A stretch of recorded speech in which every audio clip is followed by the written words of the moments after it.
Traveling within Japan can be a little bit difficult, especially if you want to go to a countryside part. So we just went to Kumano Kodo, and honestly, I struggled big time with planning the whole trip, starting from the commute to accommodation and so on and so forth.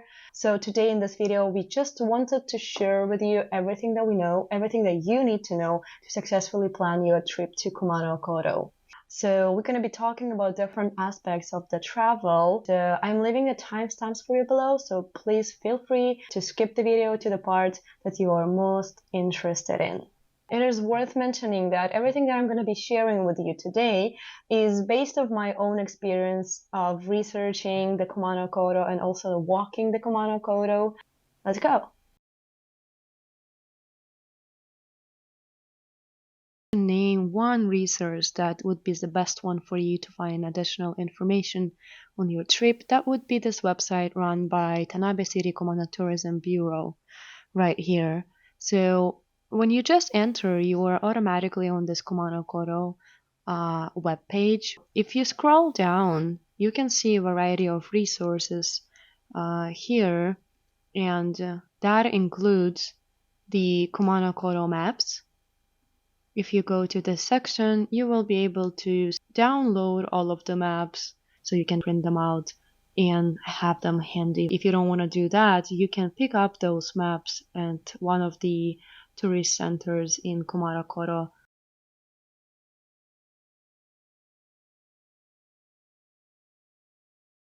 Kumano Kodo has 5 different routes that you can take.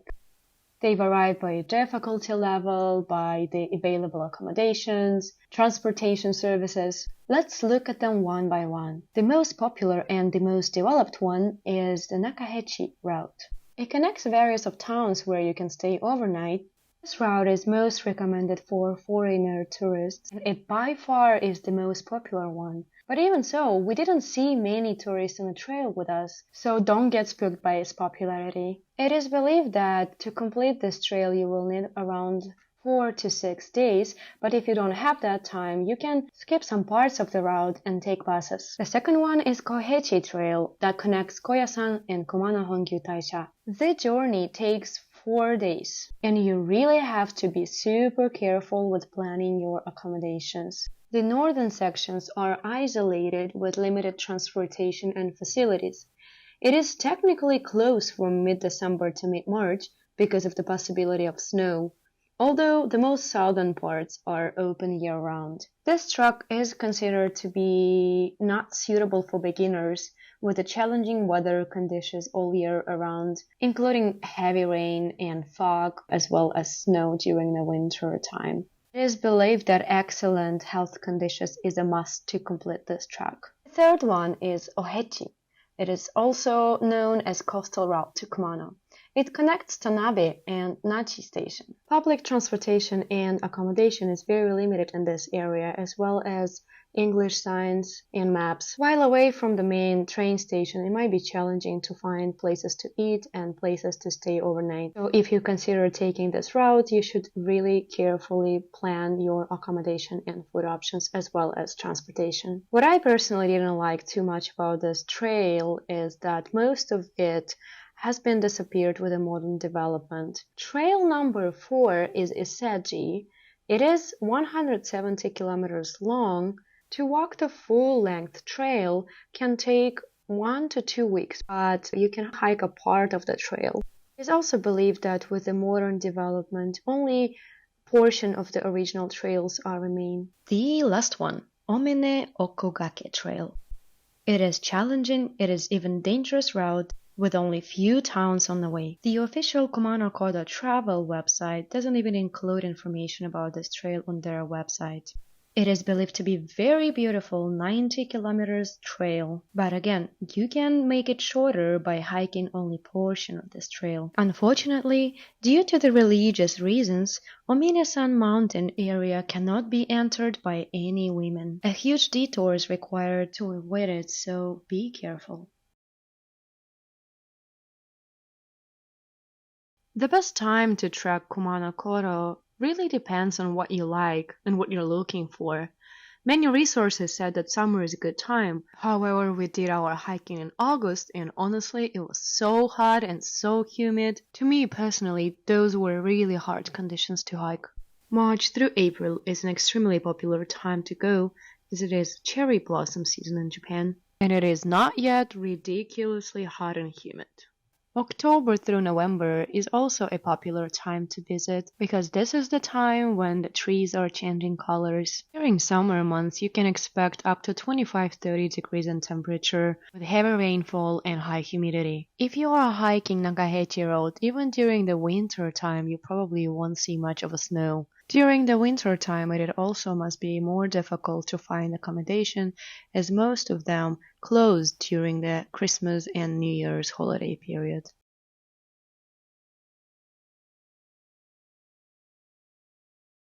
To go to Tanabe, your first stop in Kumano Kodo, you will probably need to take a train either from Osaka or from Kyoto. That's the very easy part of the road since the transportation from both of the cities are very frequent. From Tanabe Station, you need to go to Kumano Information Center, and for that you will need to take a bus.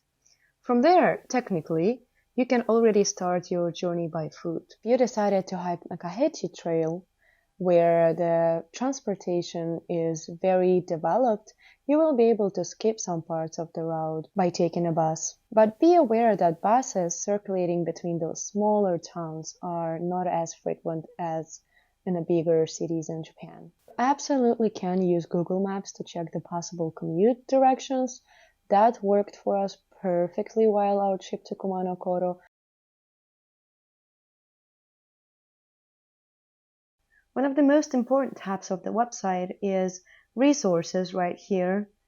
I wanted to stop on the luggage, shuttle, and storage, but I find that very, very helpful for international tourists who might travel with luggage that you don't want to have with you nonstop while you're hiking the trail for days and days. You can either store your luggage with the company or order the delivery of the luggage to the destination point of yours. Here is the quick how-to video that makes it easier for you to understand of how the service works. Here's the little details on how to book. If you find that this is something that you will be interested in, please check this page out.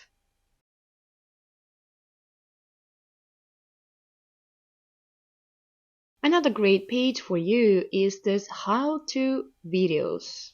So since you're going to a Japanese countryside, you probably want to learn a little bit about Japanese culture and how to do things in Japan properly. So this page includes a bunch of videos on how to do things in Japan. For example, how to go into Japanese onsen, how to ride a local bus, or how to act properly while you visit a Japanese temple. Check this page out before going to Kumano since some of the rules might be very different versus those in your country. Honestly, my absolute favorite part is this tab right here, Model Itineraries. What are model itineraries? These are templates for your trip that you can use as they are, or you can modify them. Like we already know, Kumano is a very complex mix of trails, so it might be a little bit hard to find the right one for you. If you feel this way, this webpage will be your best support since it has a pre-built itinerary that just makes sense. Once you're scrolling down the page, you can see a lot of walks listed here, and for your convenience, they also list the number of days you need to track every single one of them. Let's say we decided to walk this Nagaechi, Takichi to Hongyu and Nachi one. If you go inside, on the top part of the page, you can see a bunch of the pictures from that trail. Then down the page, you can see the description of the trail, including the description by day and the short summary on the left side. When you scroll down the page, you can also see the map that shows the logistics of your trip. After arriving to Kitanabe, you are taking a bus from there to Takejiri-Oji, and from there you hike to Gyubadoji-guchi, staying overnight in Takahara and also in Gyubadoji. The next day you take a bus all the way to Yonamine-Oji and hike this little area right here. You also stay overnight in the Yonamine Onsen area. Next morning, you take a bus all the way to Kumano River, and this little area here, you take a boat. From there, you take another bus to Kiikatsura, staying overnight in Kiikatsura, and then very next morning, you're taking a bus to the Nachi area. Then you will hike this little area right here called Daimonzaka. Down below, you can also see the highlights with the pictures and short descriptions showing what you will be able to see during your hike on this particular trail. And below here is the very detailed itinerary for you to learn and go through before going to Kumano.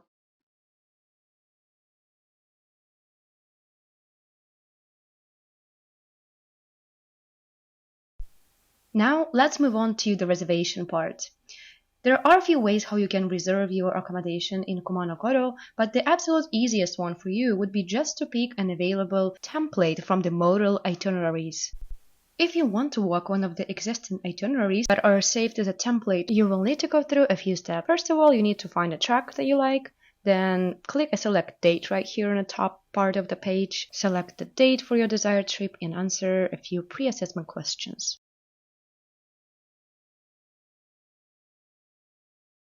After clicking View Price List Plan right here, you will be able to see all of the accommodation in every single city that you need to stay overnight. At this stage, you will need to go through this page from the top to bottom and select every single accommodation for every single day of your way. Select an accommodation for the day 2. After selecting that and any additional services you need, you will need to click this button right here. After clicking that, you will see a short summary and registration forms for all of the days selected. After completing all of the registration forms, you will be able to add to cart your itinerary. At this point of time, it is worth mentioning that this is not booking yet. This is just a registration to let the Kumano Kodo Tourism Bureau know that you are planning to come and these are the accommodations that you want to book. After that, Kumano Kodo Bureau will be reaching out to hosts of all of the selected accommodations and checking with them if those accommodations are available for the selected days. Be aware, though, that it will take around 10 days for the Kumano Kodo Bureau to review your application, to get in touch with the properties and get back to you. If some of the properties are not available, you will need to choose another one from the list and go through the process again. Once Kumano Kodo Traveling Bureau confirms your application, it will send a link for you to pay for your booking. It is important to know that during the busy season in spring and autumn, it might take a lot more time for the Kumano Kodo to review your application and get back to you. Lately, they released an article saying that for the upcoming season in fall, it will take them around 30 days to review your application and get back to you with an answer. So it is really important to plan in advance. I would recommend 6 to 12 months to plan your trip to Kumano Kodo.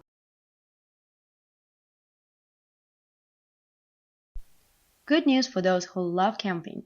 It is very possible to camp in Kumano Kodo.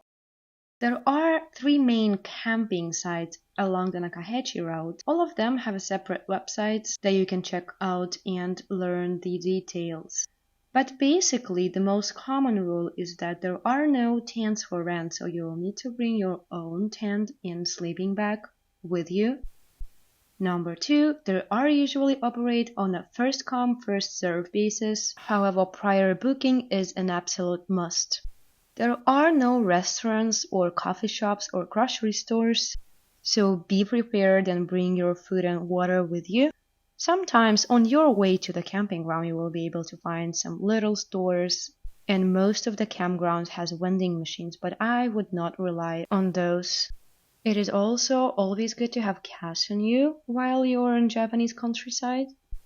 Open fire is prohibited except for the dedicated places for barbecue and Thank you very much for watching the video. I hope this will help you to plan your trip to Kumano Kodo. If you have any other questions, please leave them below. I will do my best to get back to you with the answers as soon as I could. I will also be leaving the links for you in the description section below, so please check them out as well. And please consider subscribe to our channel and like this video. That will help us big time. That's it for today, and stay tuned for more Japan content. Thank you.